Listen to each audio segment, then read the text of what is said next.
นึกถึงชื่นใจวันเจ้าไปอยู่แห่งใดที่ไหนมาน้องไปเที่ยวเก็บลิ้นอาบกินสายทานดาราน้องคงชื่นช่ำใจเจ้าหลงไปจึงไม่กลับมาหัวละเลงลงตาราฝันตาเจ้าลืมที่ไปกินน้ำกินน้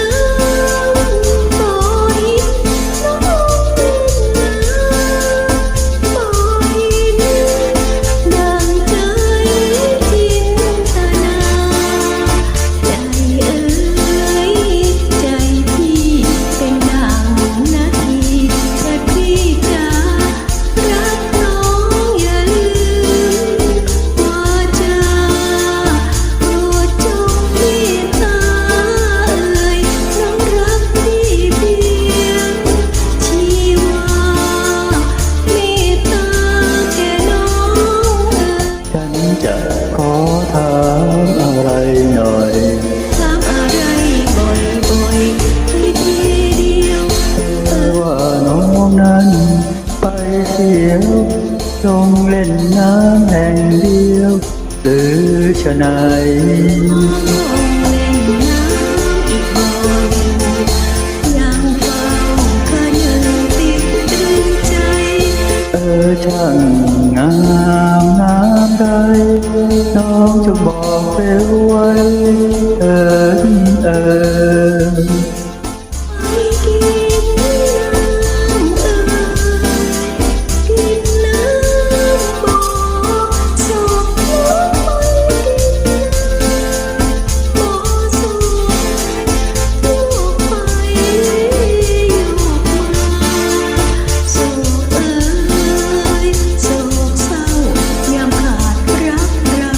เศร้าวิญญาแม้น้องได้เพียงเห็นหน้าพี่มาชื่นใจจึงน้องเที่ยวไปไกลตาพี่อย่าเคือง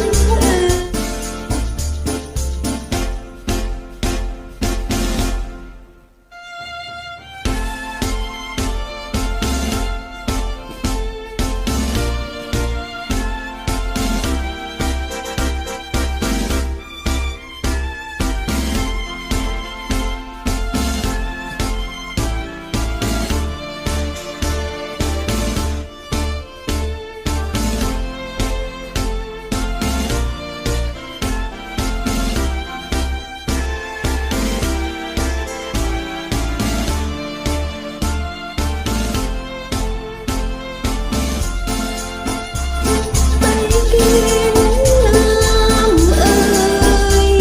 กินน้ำบ่อดินน้องเล่นน้ำบ่อดินดังใจจินตนาใจใจพี่เย็นดังนาทีเถิดพี่จ๋ารักน้องอย่าลืมว่าจะโปรดจงเมตตาน้องรักพี่เพียงชีวาเมตตาแค่น้องฉันจะขอถามอะไรหน่อย ถามอะไรบ่อยๆทีเดียวว่าน้องนั้นไปเที่ยวคนเล่นน้ำแห่งเดียวหรือฉะไหน